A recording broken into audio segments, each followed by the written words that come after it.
IT job కోసం try చేస్తున్నారా? Coding tutor లో ట్రైనింగ్ తో పాటు stipend and 100% job guarantee.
TRS నేతల అక్రమ అరెస్టులను హైదరాబాద్ లో జరిగిన పరిణామాలు ప్రజాస్వామ్య విరుద్ధం, ప్రభుత్వ దమన నీతి, దౌర్జన్య కాండకి అది తార్కాణం. బీఆర్ఎస్ పార్టీ నుంచి కొంతమంది ఎమ్మెల్యేలు కాంగ్రెస్ లో చేరిండ్రు, కండువలు కప్పిండ్రు, వారేమి కాంగ్రెస్ లో చేరినమని అన్నారు. ఆ రోజే కోర్టు ఇచ్చిన తీర్పు రోజే ముఖ్యమంత్రి రేవంత్ రెడ్డి గారు ప్రతిపక్ష నాయకుడు ఉండే పబ్లిక్ అకౌంట్స్ కమిటీ చైర్మన్ అరికప్పుడు గాంధీని తెలంగాణ రాష్ట్ర సమితి బీఆర్ఎస్ రాష్ట్ర సమితి పార్టీ ద్వారా గుర్తు మీద గెలిచిన ఎమ్మెల్యేకి పిఎస్సి చైర్మన్ ఇచ్చారు. దీనికి నామినేషన్ సిస్టమ్ ఉంటుంది అసెంబ్లీలో. హరీష్ రావు గారు బీఆర్ఎస్ పార్టీ తరఫున నామినేషన్ వేశారు. ఆయన ఒక్కరే నామినేషన్ వేశారు, వేరే వాళ్ళు వేయలే.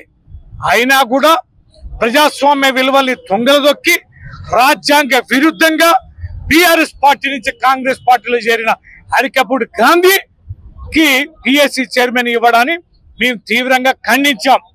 బీఆర్ఎస్ పార్టీనా ఆయన కాంగ్రెస్ పార్టీనా? అరికప్పుడు గాంధీ గారు ఏమన్నారు? నేను బీఆర్ఎస్ పార్టీనే, నేను కాంగ్రెస్ పార్టీ కాదన్నారు. ఎస్, నువ్వు బీఆర్ఎస్ పార్టీ అయితే చెల్లరా, మా కౌశిక్ రెడ్డి గారు అన్నారు మీ ఇంటికి వస్తాం, మీ ఇంటికాడ జెండా ఎగరేద్దాం. మా బీఆర్ఎస్ పార్టీ నేతలు, మా మహిళా సోదరిమల్లు మంగళ హారతులతోటి నిన్ను తెలంగాణ భవన్ తీసుకెళ్లి అక్కడ పత్రికా సమావేశం ఏర్పాటు చేసి ప్రజలకి చెప్పి కేసీఆర్ దగ్గరికి వెళ్దాం, నువ్వు కాంగ్రెస్ కంటో కప్పినావు, గతంలో ట్విట్టర్లో పెట్టావు, మీడియాలో అన్ని రకాలుగా వచ్చింది, నువ్వు బీఆర్ఎస్ పార్టీని ప్రకటించావు, బీఆర్ఎస్ పార్టీ తరఫునే నువ్వు పబ్లిక్ అకౌంట్స్ కమిటీ చైర్మన్ అయ్యావు కనుక తేల్చమనంటే మేము వస్తామనంటే నిన్న కౌశిక్ రెడ్డి గారిని హౌస్ అరెస్ట్ చేశారు పోలీసు వాళ్ళు.